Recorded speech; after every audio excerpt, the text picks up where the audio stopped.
Attorney at law, Mr. Kiel Taklalsingh. Well, Welcome. maybe not so great, but attorney at law. Very. So, I want to say to our audience, we have not engaged with you all for some time, all right?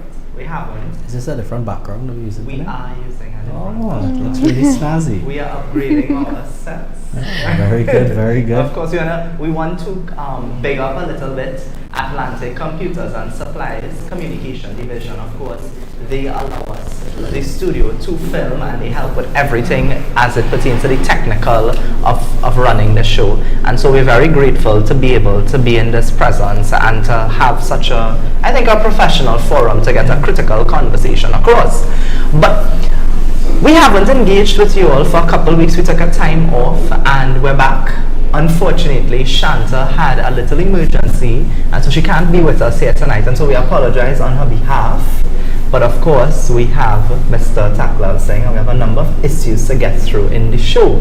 Now, a lot of things are happening within the public space right now. Yeah. The last time we sat here, we would have discussed the MP Parry's clarion call. And for some of us who may have forgotten, the Member of Parliament for Mayaro, he would have called a press conference. I believe it would have been a Friday. There would have been a number of UNC members present at that meeting. Of course, we all know the content of that. What we also do know is what followed the call. What followed the call was, and I think it was a very sane message, I must say. He said he loved the political leader. He said there has been a conversation to postpone the election, or a conversation to justify postponing the election. And we saw a slew of releases that would have went on to attack him. I just want to quote a few things by his own colleagues that they would have said about him. Some would have questioned his integrity. Some would have questioned his ability to win a marginal seat, despite Mayaro being a marginal seat. Some persons would have called him a political neophyte. And that's just, the tip of the iceberg. That's the tip of the iceberg. I know that there's a member in the UNC, a high-profile member, would have even threatened expulsion on him. And what would have followed was a number of MPs came to support the position as well. So you had persons supporting, I guess, I would assume if they were against Mr. Parry's call, I assume they would have been for the postponement, even though they're saying one thing. Yeah. That's the only way you can be against, right? Yeah.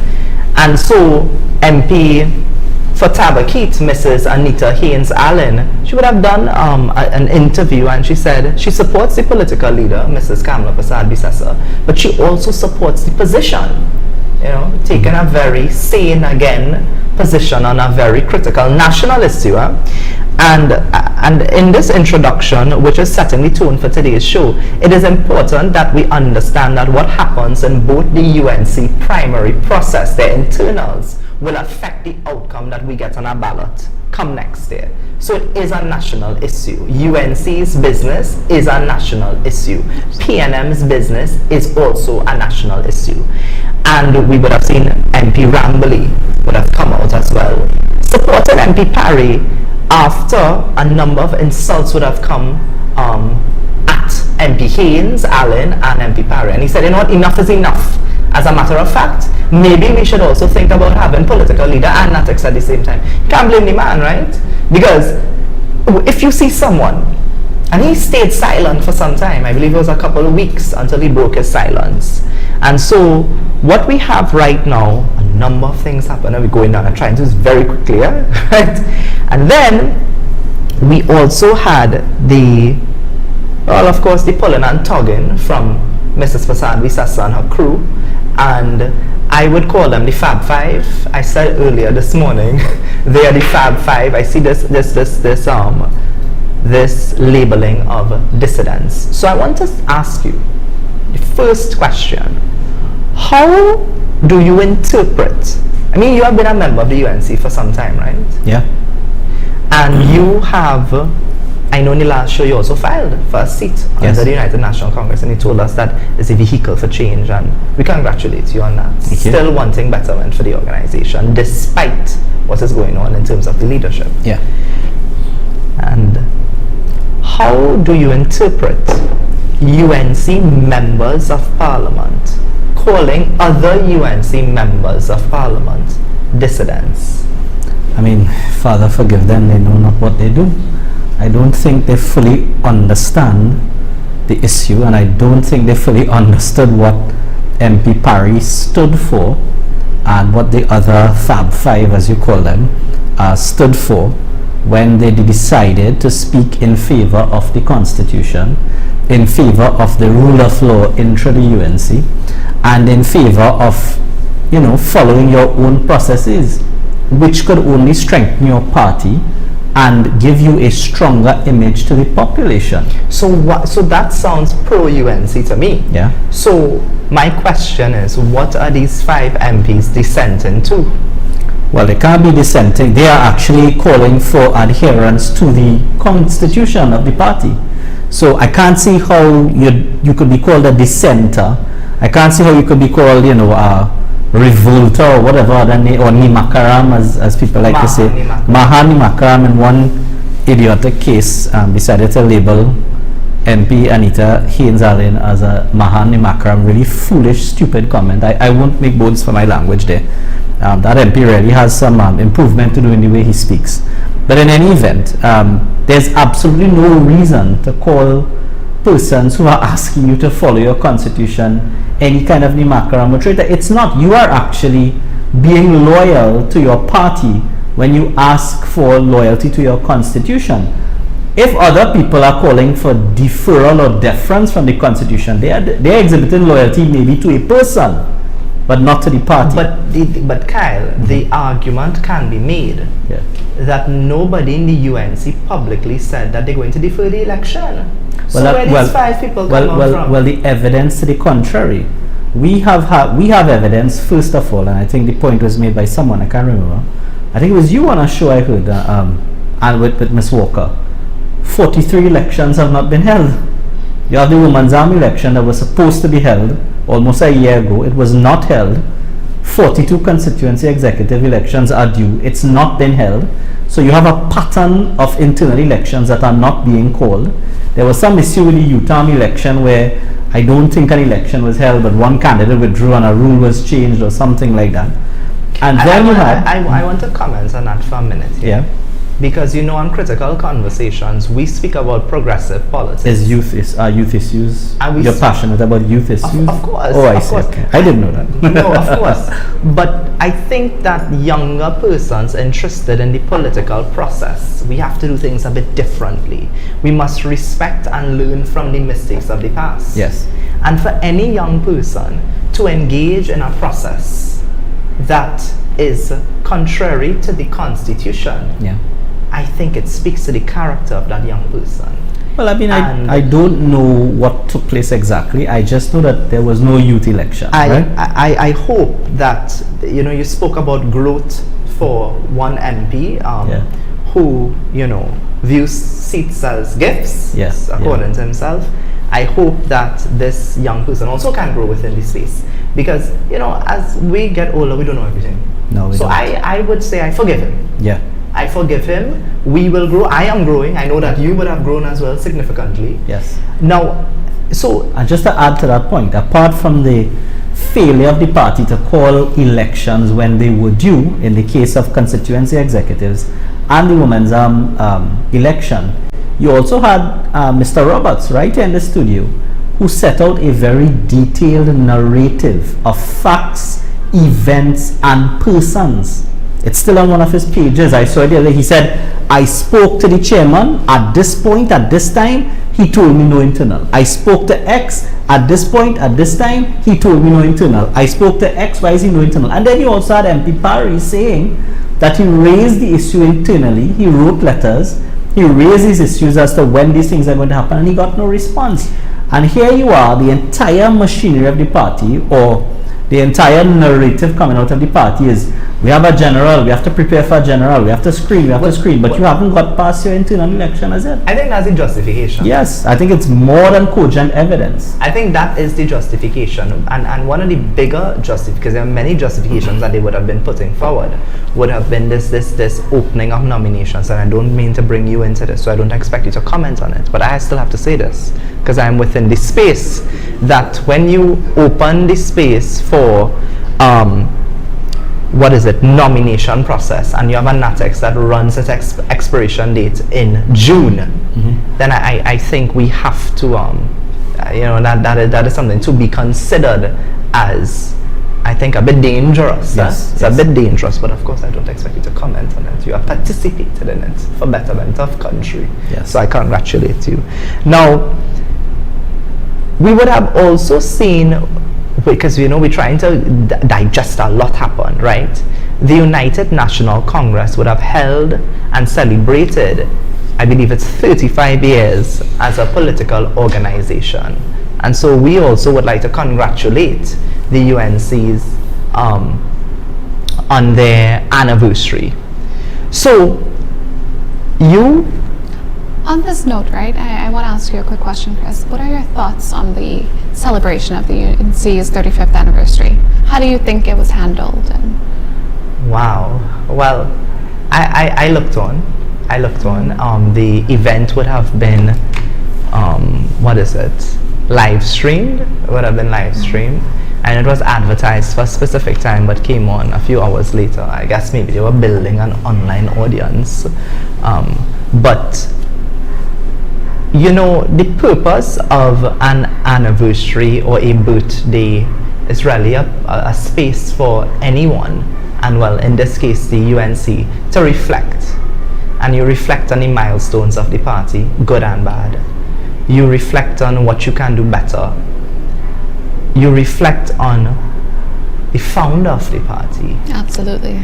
And we had several shows on Critical Conversations, several tributes to the late great Mr. Bastille Pandey, and to see someone at the event used the opportunity to promote Kamla and her, I guess her introduction as a political leader. And I believe it was Nicholas Morris who would have stated, and I'm paraphrasing, he said that the UNC could not fill a classroom, and it was because of Kamla Persad, and he's promoting her. Before 2009, Kyle, what do you have to say about that? Yeah. Well, I don't know which. Well, I mean, okay, that statement is horribly wrong. Yes, we used to have, like all meetings, and I have been to current meetings right now. I remember seeing actually live streaming in the back of a classroom, UNC meetings that currently go on. So you have cottage meetings, you have smaller meetings, you have spot meetings, but certainly when the United National Congress under Mr. Pandey was asked to come out, it would fill Mid-Center Mall, it would fill Arangwe Savannah, it would fill some of the largest places in the country if needed. I think we even went Woodford Square once, or Queen's Park Savannah, so we were able to fill those easily. But what I couldn't understand about the statement is, you're right, the timing of it.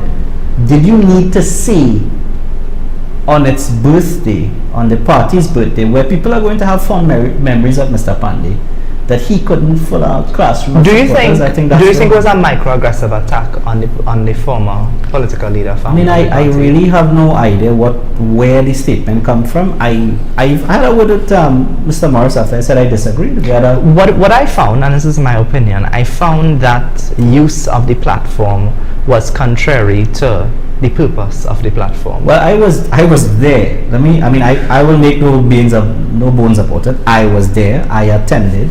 It ran late. It was horrible. What was the turnout like? The turnout, I was not super impressed with the turnout.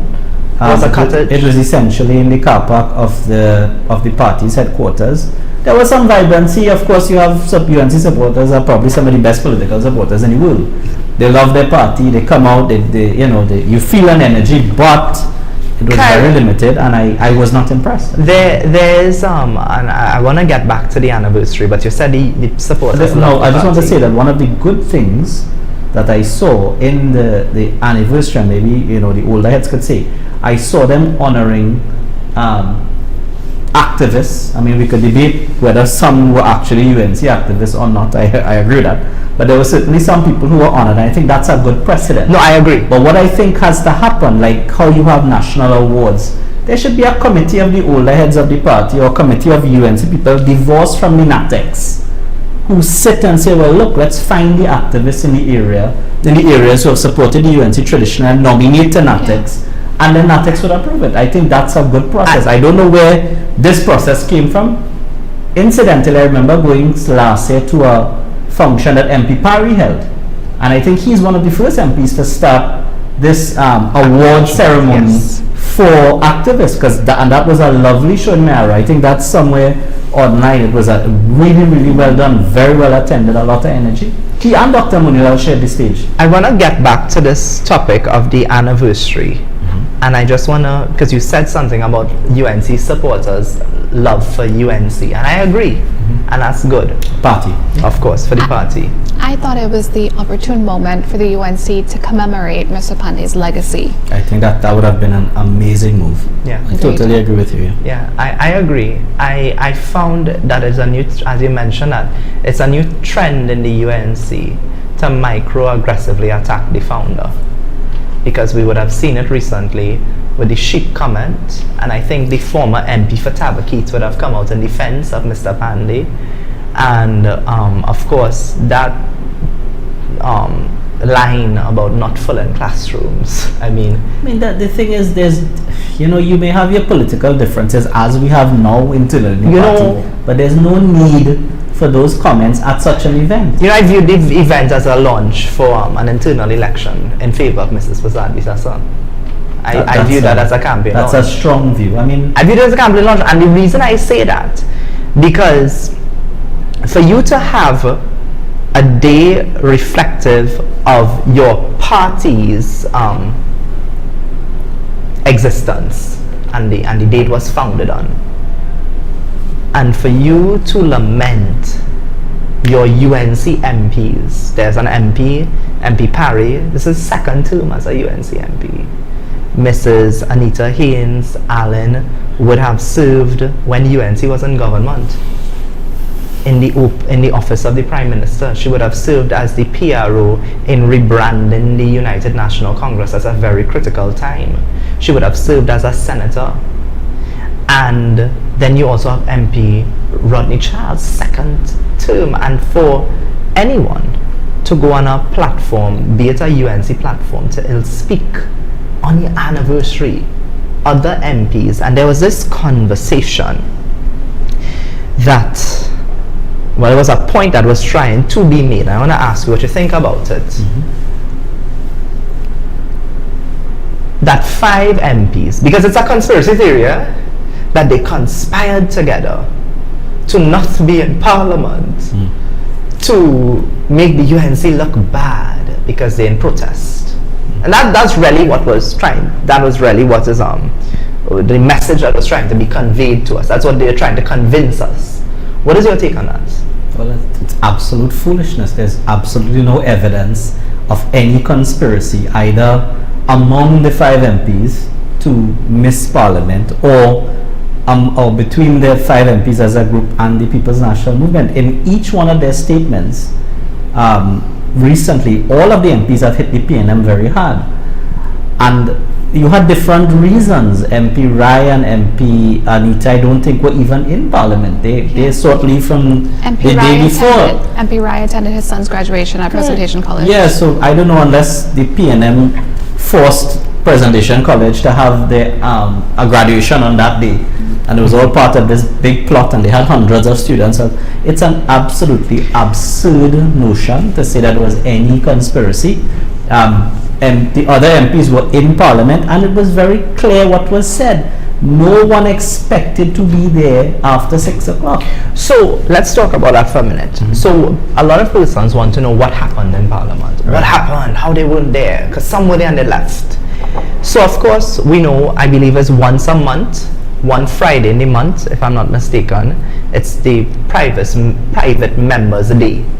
And so there were 2 motions that were on the order paper to be debated that the government could have, the whip and the could have agreed to. The leader of the house could have agreed to, and so they decided to bring the health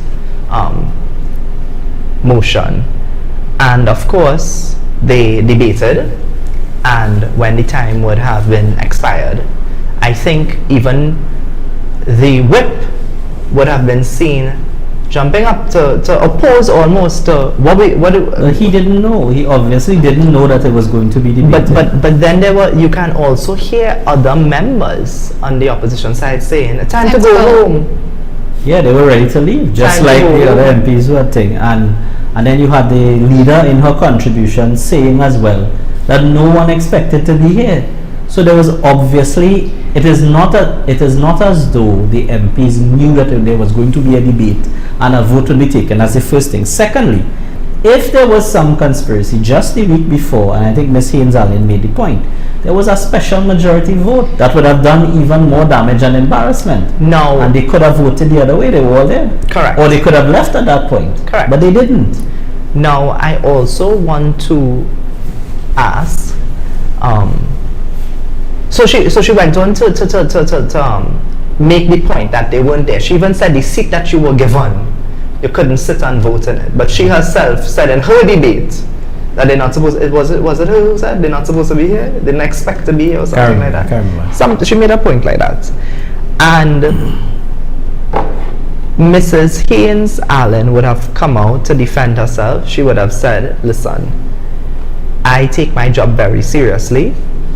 She said she is pro-UNC always.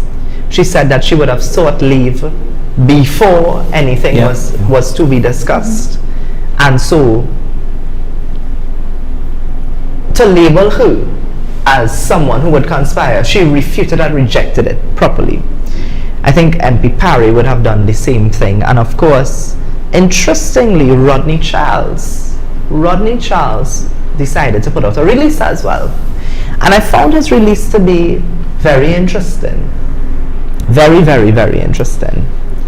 And he sought to defend his, and it is labeled, and today's show is about attendance and track record. And well, at this point, the opposition leader, the political leader of the UNC, is almost diminishing the role of being a member of parliament to participation point. Yes, Miss Present. Yes, Miss Absent. He not here. That's what it's been diminished to now, right? So, of course, MP Charles would have responded. He said, "My attendance and performance records in Parliament," and he would have gone on to say, I just want to quote him. He said, "By contrast, between January and mid-April this year alone, UK opposition leader," and he would have explained Rishi Sunak and that opposition leader would have gone toe-to-toe 61 Prime Minister questions. And he said that within this time frame of the 12th Parliament, which would have been from 2020 to now, the political leader of the UNC, the opposition leader, would have only asked the Prime Minister in Prime Minister's questions. And for some persons who don't know, I want to explain. Prime Minister's questions, I believe, is once a month, and so there's a time allotted for the opposition members to pose questions to the Prime Minister. Now, these questions are not only supposed to come from the opposition leader, but one could imagine that if you are the opposition leader, former Prime Minister, your portfolio when shadowing as the Prime Minister's portfolio, you are the shadow Prime Minister. And do you know how many questions she would have asked Dr. Rowley from 2020 to now? How many? Guess. You tell us. One. Okay. One question. What is your response to that with the opposition? I don't know. No, because the thing is, because this is what you see. That is why, and I've said this consistently. When our politicians in this country open up the discussion to go beyond because they want to stretch things, she has now opened the discussion for parliamentary performance, and so now. Rodney Charles, I'm sure he didn't want to put this out. Who wants to put out that their political leader, opposition leader, only asks the Prime Minister one question? Yeah. But you so want to, you're on election, what it is footing, your general election footing, but you in 4 years ask this man one question? Yeah. So you're now, 4 years later, you now... Well, I think you're right. Prime Minister's questions, historically, when you look at it in the British Parliament, it is really Keir Starmer going toe-to-toe with Rishi Sunak. Prior to that, it was Tony Blair going toe-to-toe with, I believe it was John Major in the 90s, Tony Blair and Ian Duncan Smith somewhere in the early 2000s. And it's been, that is how the memorable parliamentary moments in the British Parliament are the leader of the opposition versus the leader of the House, leader of the government. And you would have thought when Prime Minister's question was introduced in Trinidad and Tobago, and it started that way because one remembers Dr. Rowley almost dominating Prime Minister's questions on behalf of the then PNM opposition. He was very strong, very vociferous, asking question after question after question. It was almost like a cross-examination of the Prime Minister, and that's really what it is. It's about holding the Prime Minister to account for his or her stewardship of his government. So it's, to me, to me it's a little, I think it's, how to put it, I think it's bad strategy that the leader of the opposition is not asking more questions. With all due respect, the leader of the opposition should be asking and going toe-to-toe with the Prime Minister during Prime Minister's questions. As that is not to say that nobody else should ask a question, because we often criticize the leader for, we often criticize, or criticisms have been leveled that she isn't doing enough, leadership training and nurturing other leaders. So it's a good, it's a good opportunity to allow maybe a young member, an Anita Haynes, a Dinesh Rambali, or Rodney Charles, I'm saying Rodney Charles, other members the opportunity to ask questions, right? But if you aren't taking advantage of it yourself, you're really not leading the way. Now, interestingly, Rodney Charles, again, because he has to defend himself. I mean, he was now put in a position where he had to defend himself. He said, when you peruse the Parliament records, the opposition leader was not present for voting on at least 20 crucial bills. Well, and you see, you're right. I agree with you now. I understand the point you're making. Don't open up a wound. Don't open up a wound in the party. If you yourself are not present for very critical pieces of legislation to vote, at least the people of Seepersad, the people of every constituency that UNC controls deserves a vote in the parliament. So if it is you were not there for several critical pieces of legislation, you certainly have no standing to criticize MPs who may have left Parliament a bit early when they expected that no vote was going to take place. And they were all there. As I said, there was a very critical vote the week before, which is for the extension of time for the Commissioner of Police. Not extension of time, the changing of the regime.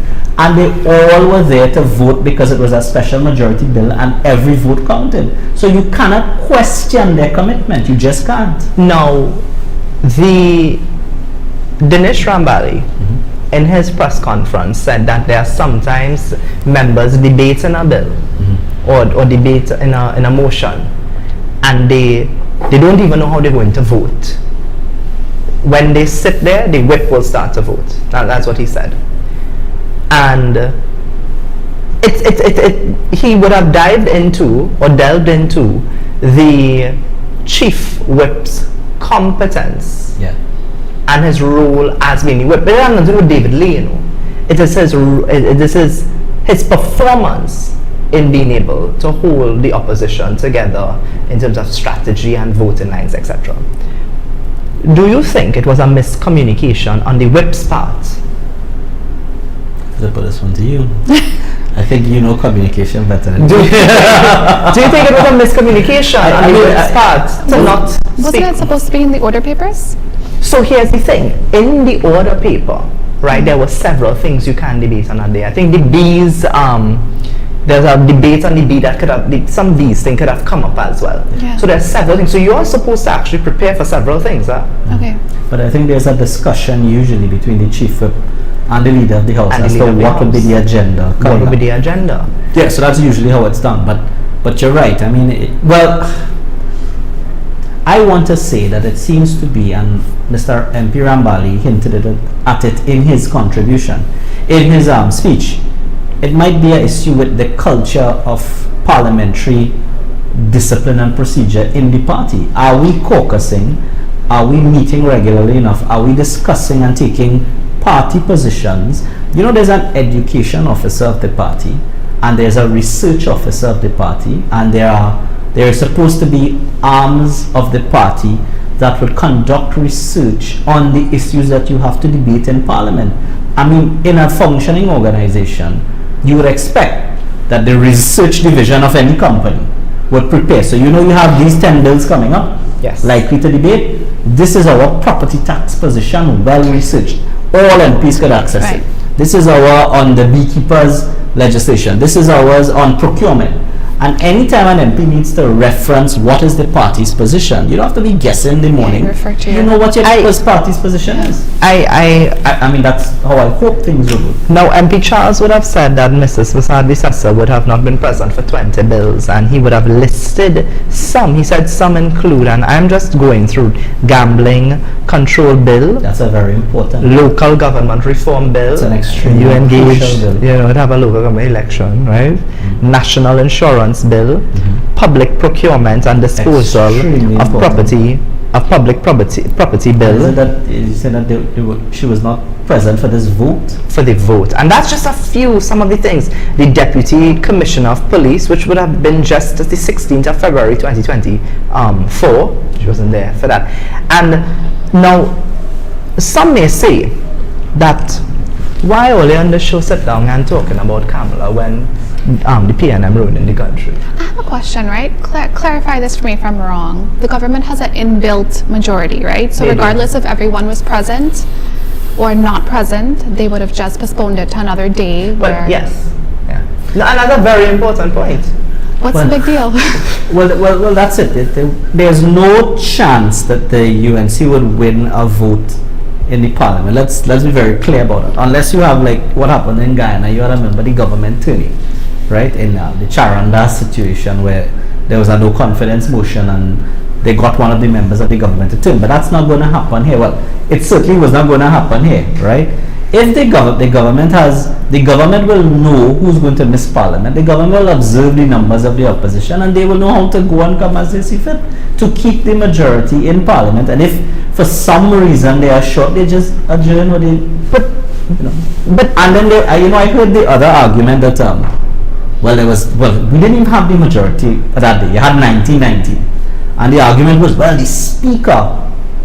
This very speaker who we criticize all the time for being biased, for shutting down our debates, for unfairly treating our MPs, unfairly treating our speakers, for being a huge conflict of interest because her husband is the chairman of Numerous boards. numerous boards. Like that same speaker was going to find all of a sudden on our argument. She was going to find it in herself to vote for the United National Congress on that day. No, but the person who would have put forward that argument, he is comical, right? He's always he gives a little wit, a little joke. I think he was making a joke. I think he was joking. Okay. I think he was joking. You see, that's the only way that this argument has legs, that there was some conspiracy, because then you would have had to include the speaker in it, and that the speaker was going to vote on your side as well. So you see the narrative that's being pushed, that's the issue that I have. Yeah. Because It's there's a- the general population believing dangerous. this. It is dangerous because I want to move away now, because this whole parliamentary participation, yes, miss, absent, present, I find that to be utter foolishness. I just want to say, I absolutely agree with this. One, this is a non-issue. I agree. Two, there is absolutely no chance that the PNM would have lost any vote in the parliament because of the inbuilt majority. The phrase I love this week, we should have a new phrase of the week in segment, entry-level politics. I think it was Miss Anita. That is entry-level politics. But what I'm expecting now, since Mrs. Persad Visesa has raised the bar so high, I expect her to be at every single sitting. And Prime Minister's questions. And I expect her to sit down there for the entire time. Because that is the new standard. And so she must upkeep the standard that she's preaching about. But I want us to shift away from inside the house, because we could go back and forth, we could discuss who could debate, who can't debate, we could discuss who could act the best, and we'll get us nowhere. We know what we see on the television, we know who we see in interviews. So let's talk about that now. What is the role of your parliamentarian, when you elect somebody, what is their job really? What's their job? To represent the constituencies of specific areas in the parliament in legislative matters. That's essentially what you do. You provide representation in the House of Representatives to debate different bills and different pieces of legislation and government policy that come before it. I think it goes a little wider, because I think an MP is also supposed to interact with his constituency through their offices, help them where they can. They of course don't have a budget, so they can't fix a drain, fix a roof, fix a this. But some of them, many of them are resourceful. They get business people to assist and that kind of thing. So since we evaluate, you're an organizer. Since we evaluate in performance, I'm expecting each MP to have office days, including Mrs. Persad Visesa, because she's an MP for Seepersad, correct? Yes. Okay. Now, I also view the role as a member of parliament is your ability to persuade persons. Yes. Right? Politics is about persuasion. Yes. And if you are sitting in the opposition, you are trying even harder to persuade persons about what your message is. You have to convince them that you are right. Yes. And that you have the best plan and the best policy to take the country forward. And in the next election, when they vote, they'll vote for you, right? Now, if you know inside the house you are in the minority, it means you can't win nothing. Correct? You generally can't win a vote. Can't win a vote. So, but you can certainly take the government to task on their policy. And we have dealt with that. Yes. We dealt with that. My point now that I'm trying to make is that as you understand in that forum you are outnumbered, there are several other forums in which you can speak. And I'll give a very, very great example. Media interviews, morning show interviews, not something pre-recorded and they put it up on the morning edition and try to tell us it's in the morning. And speaking of live and direct interactions on critical conversations, I would plug our show. You are all invited. We actually want to have a conversation with each and every one of you. So please let us know. Our PRO of the Compass Foundation, she's right here. She will get in contact. You can contact me, contact anybody. We are interested in critical conversations. So we're going to invite everybody to come on.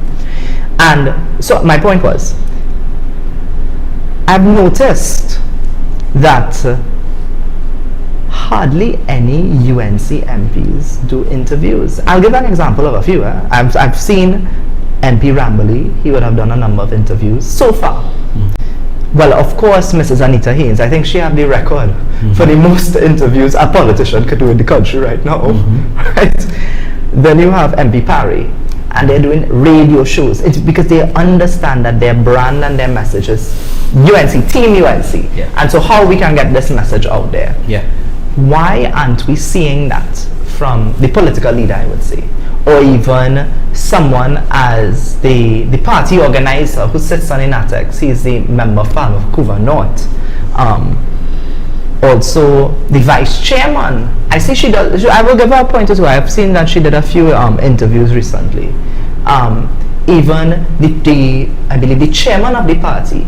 Well, I would expect that your chairman, your DPLs, they're doing interviews at least 3 or 4 times a week, we must see a UNC executive member, a UNC MP on your television, in your face, in an interview, because journalists have a job to do.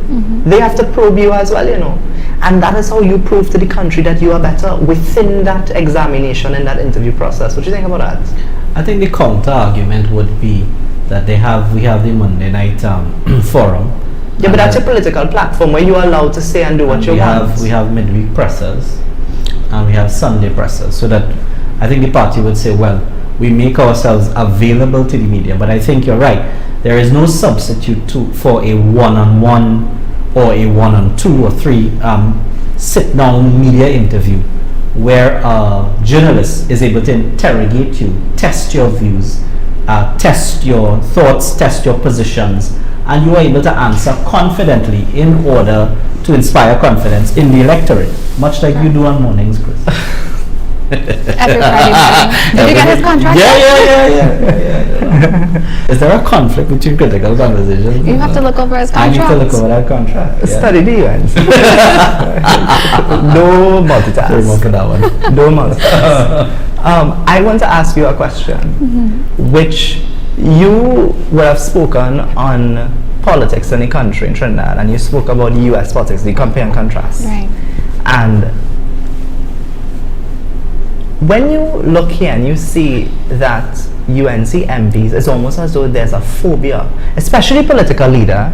Hello, the political leader, say what you want. And I don't understand why the political leader of the UNC is capable of doing interviews. Not so. She was a prime minister and she is the person in charge of the organization.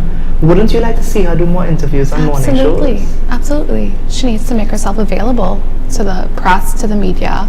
Or even evening shows, whenever. Yeah, that's your role, that's your responsibility. You have to be held accountable by the population. And when you compare and contrast the US politics, how you feel, what is that, in your comparison, what is your conclusion about the Trinidad politics when it comes to the fear of the media? My holistic outlook is that the media cannot be truly independent in this country.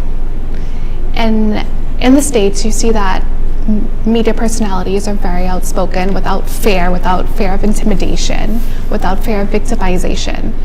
And those are things I'm yet to see here. I can't think of any media personality that has that ability or track record or confidence to go out there and really hold the government to account. Fazir, I think Fazir used to do a good job. Right, I agree. So Fazir Mohammed on TV6 would, I think even if he interviewed his own son or daughter or child, he would really give them a very difficult interview. But presently, presently I think. People have to learn. But if you aren't getting access to half of the politicians, then really, how interesting is your show going to be? I do hear, I think 106 Sangeet, is that Sangeet or Akashvani? They do a nice morning program, and he fairly gets morning a few guests. Yeah. No, it's Akashvani and mornings, I can't remember. Okay. Yeah. Panchayat, the morning Panchayat. So they do well. Yeah, I think that's a good one. But I take the point. Yes, I agree with you fully. Our MPs, our politicians, our side of the fence needs to get out there. It can't just be you stand by a pulpit on your midweek and your Sunday and you say what you want to say and you field 1 or 2 questions from reporters. That's not good enough. It's not interesting.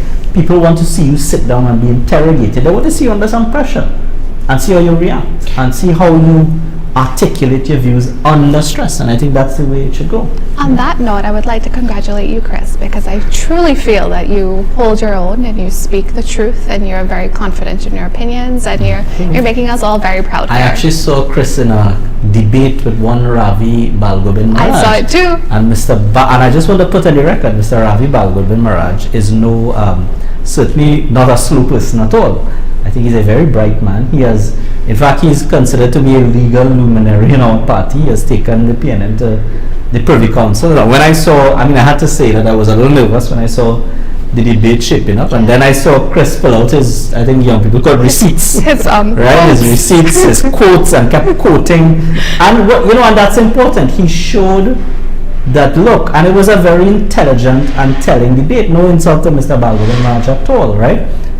He handled himself well too, but the point is that's exactly what you have to do. Someone may have an opinion today.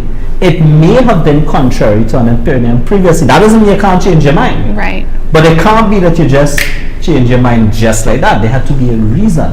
And Mr. Balgobin Raj gave his reasons, and all credit to him.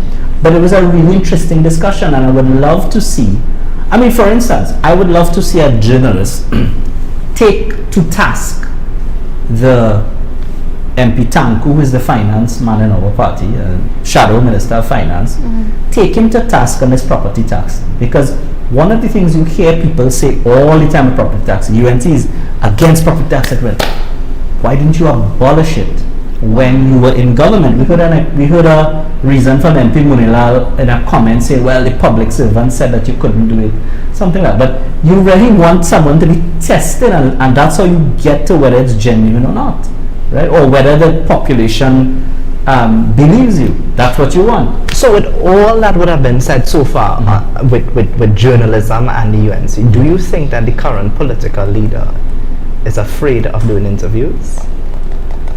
I can't say if she's afraid. I don't know what the accessibility is. I don't know what the commitments are. I certainly can't go as far as saying afraid.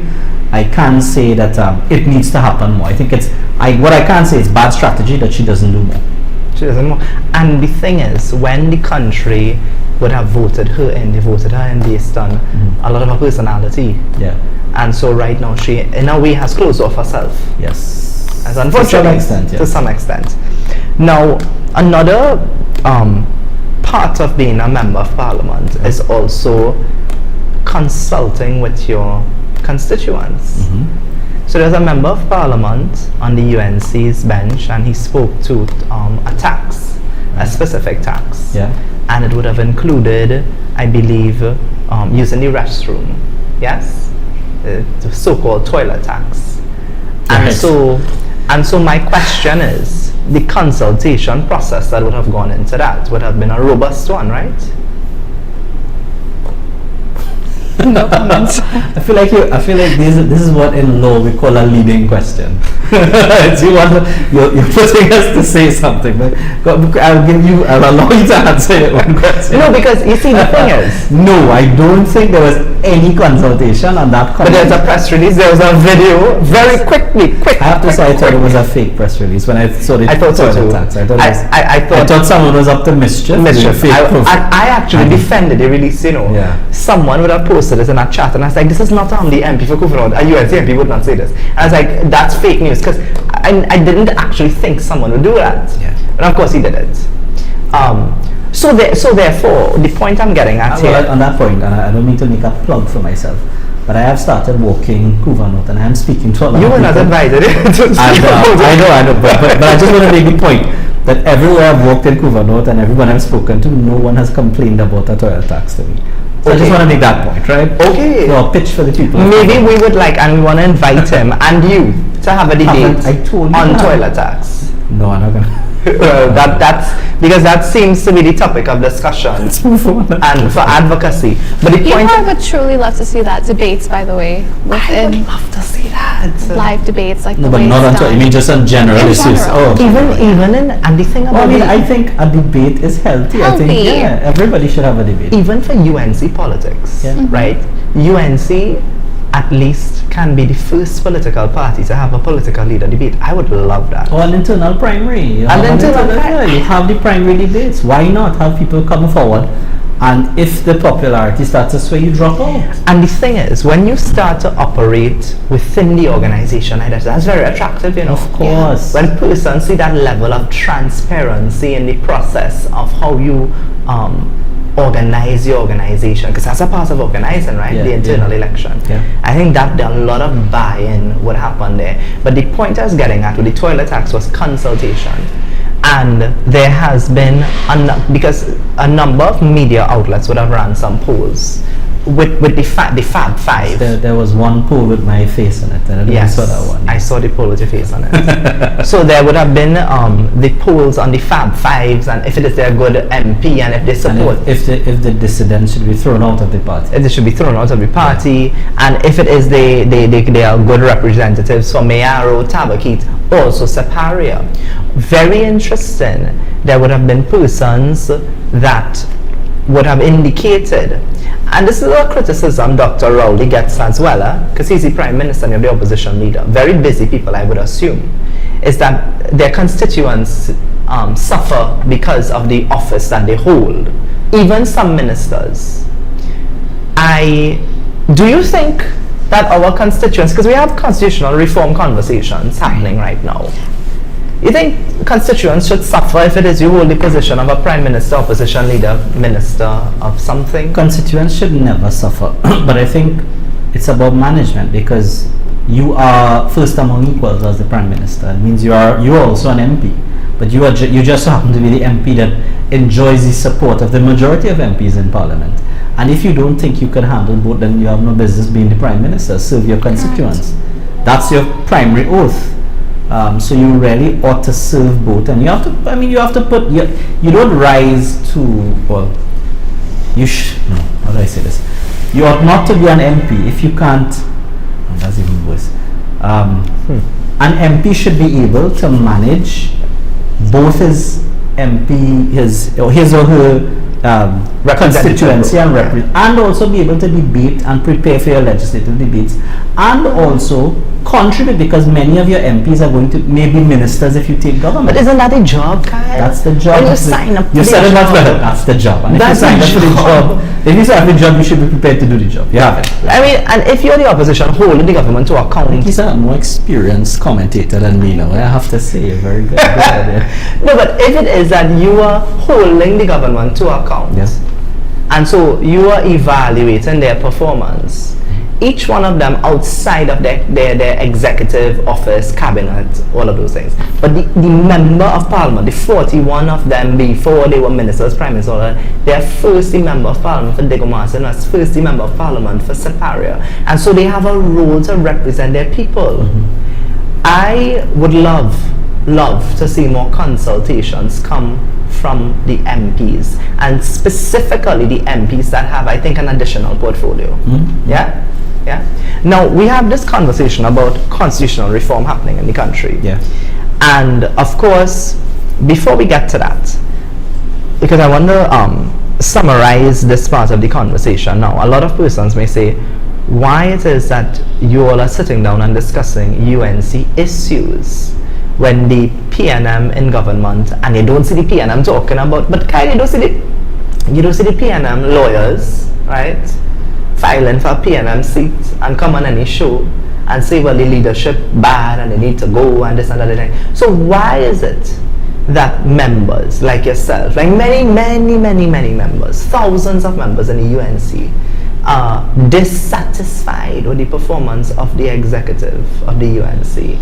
And well, because you've been in opposition for you've lost 2 general elections in a row. You don't have a track record of electoral success in local government. You've won maybe a few by-elections in safe seats, or seats you expect to win. But I have to interrupt you, because some people say, but just support the party, just support Kamala. Why does he have an issue like this? I think supporting the party is strengthening the party, and I think a stronger UNC is a stronger TNC. A stronger UNC is a stronger TNC. I think so. No.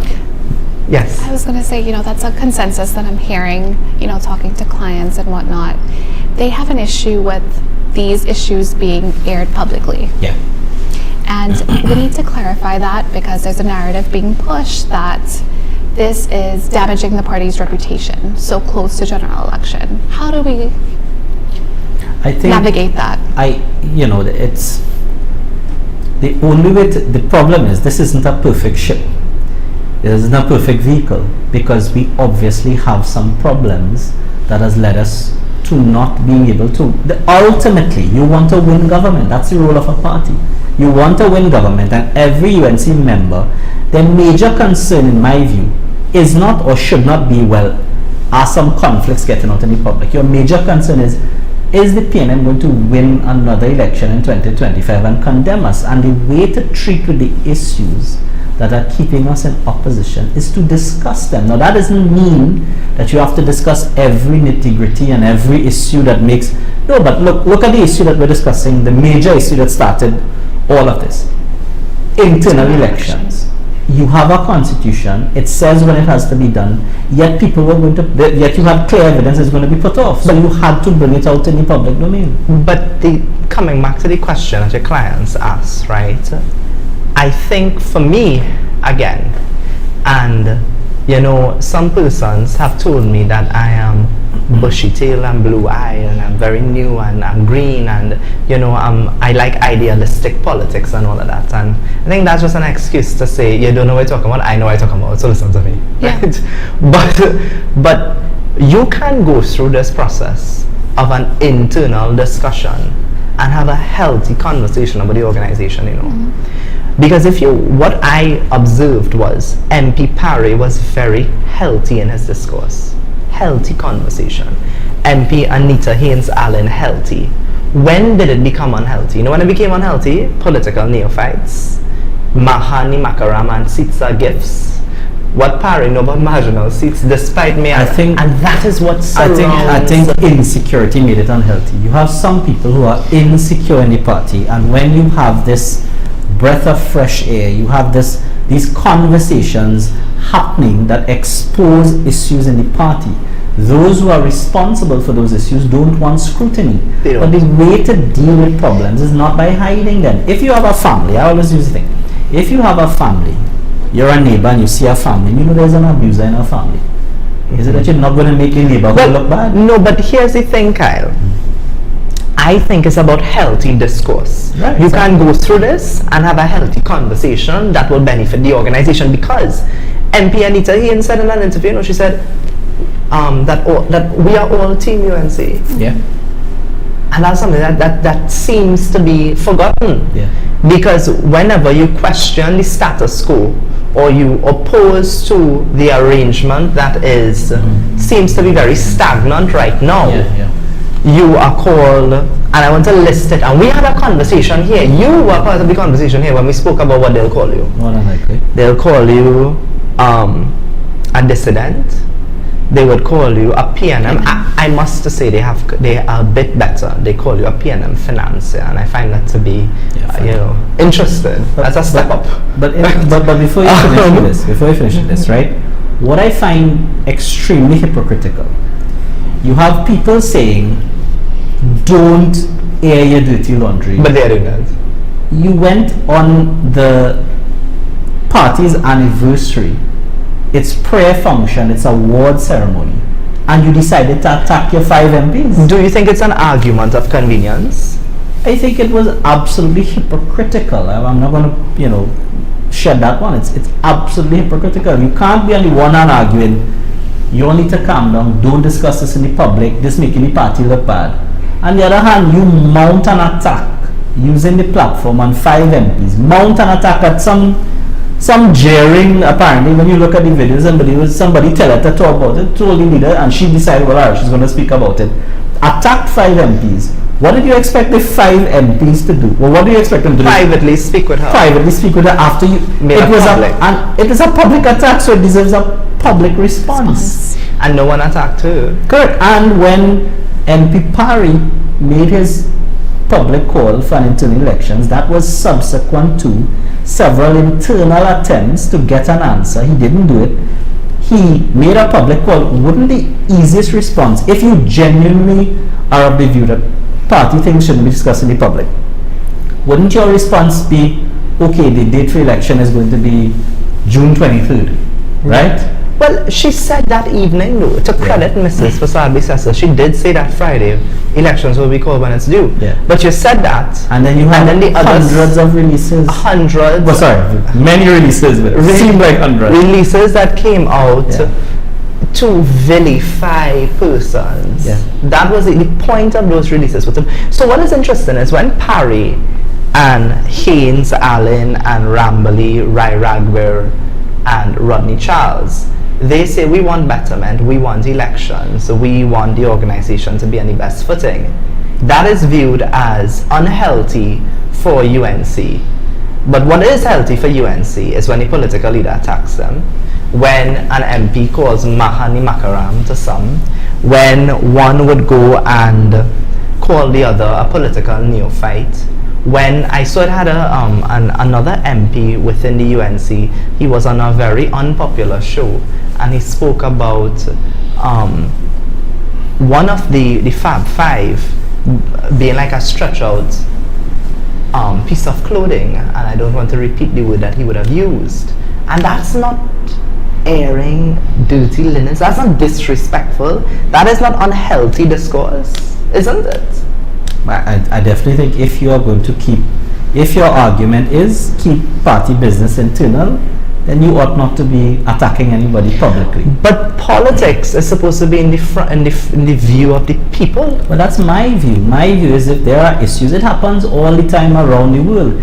If you have party issues, how is the membership supposed to decide on how on earth the UNC membership is reputed to be what, 150,000, 100,000, 300,000 people vote for the United National Congress whether they're registered members or not. That's a huge swath of the population. How are we to familiarize the members and supporters of the United National Congress with the important issues that are either keeping the UNC in opposition or destroying the party or making it better?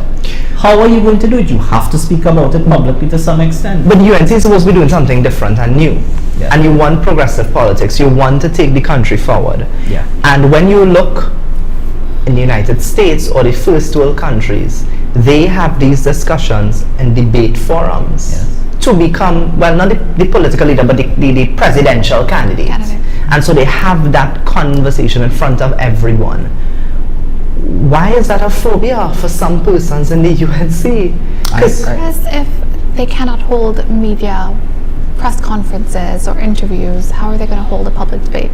Yeah. That's what it comes down to. No, you're absolutely right. You're absolutely right. So the question is, now, after all that we would have said here, persons are going to view this conversation as aiding and abetting the PNM. That would be unfortunate because everything we've said here tonight, everything I think all of the Fab Five have said have only been to benefit the United National Congress, to bring about problems.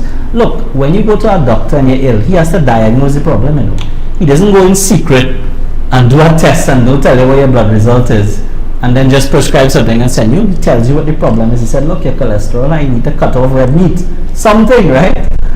You have to be told what the problem is to fix it. Last question, because we're running out of time. Diet, right? Okay, no, just checking.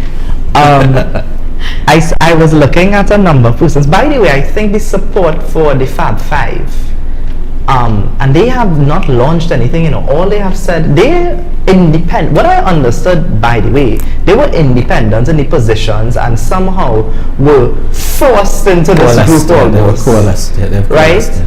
And persons, I had a conversation with someone who said that they don't care if the UNC lose the next election. Once Kamala there, the person is happy. And so my question now is, so unfortunate. Which is more important? Is it about love for UNC or is it about love for KPD? Well, first of all, let me say I don't think both are mutually exclusive. Which one is more important? More importantly, I think the United National Congress winning the next election is the most important thing. All of the problems that UNC members face, all of the problems that our population faces, is as a result of the current governance of the country, which is governed by the PNM. We need to remove them. The only way we can solve the problems and put UNC policy in place to solve them is by getting in government, not by having press conferences, not by staying quiet, not by arguing in the opposition, not by showing up after 6 o'clock on private members' day. That counts for nothing. What you have to do is get into government. You have to strengthen your party. You have to pick competent people. You have to advance your policies, and you have to persuade voters to vote for your party. That's what you have to do and what you have to concentrate on. Mm-hmm. So if there are people who feel that the current constitution of the UNC, not the constitution, I mean the current makeup in terms of personnel and leadership, have failed on 2 previous occasions, and they have seen no change, and it is likely to them that you are going to fail again in 2025, then why not have the discussion? And even more, why not advocate and advance and work towards change? Because that's what you believe. The party allows it. It's a constitutional process. I want to thank you for coming on, of course, always. And I agree with what you said, and I also think what is very, evident is that the voter turnout is important. When you look at when the UNC wins an election, it is usually with a high voter turnout. When Mrs. Seepersad led the People's Partnership to victory in 2010, the voter turnout was 69 point something, approximately 70%. And what we do know is the last local government election voter turnout was 30.34%. That would have been the lowest voter turnout in terms of local government in the last 10 years. So, the political product of Mrs. Seepersad leading the UNC, Dr. Rowley leading the PNM, has not inspired anyone, really, except the 30% to come out and vote and participate in that election. So the UNC needs a new political product in order to increase that voter turnout to get into government. This current arrangement benefits the PNM. It benefits the PNM. So if things remain the same, I think who's in opposition will be in opposition and who's in government will And be it's in a government. wholly understandable and reasonable argument for someone to say, but it's simply, if you keep doing the same thing over and over and expect a different result, well then that's insanity. And it's quite reasonable and plausible for members of the party to say, look, we lost in 2015, we've lost in 2020 with this leadership. Maybe we should think about or look for different leadership in 2025. What's so wrong with that? Should I be crucified for that? Should I be called a traitor? Should I be called PNM? Should I be called PNM finance? Yeah. I mean, You're misquoting. as Mr. Warner used to Don't say, be disrespectful. as Mr. Warner used to say, call me anything, just don't call me a PNM. Right? No, but they didn't call him a PNM. They called him a PNM finance. Yeah. So you should not misquote. Well, that's them, ridiculous. Yeah. Shouldn't misquote them. I would want to draw back to something. There's something you always say. The primary goal of a political leader is to win elections. Party. Yeah.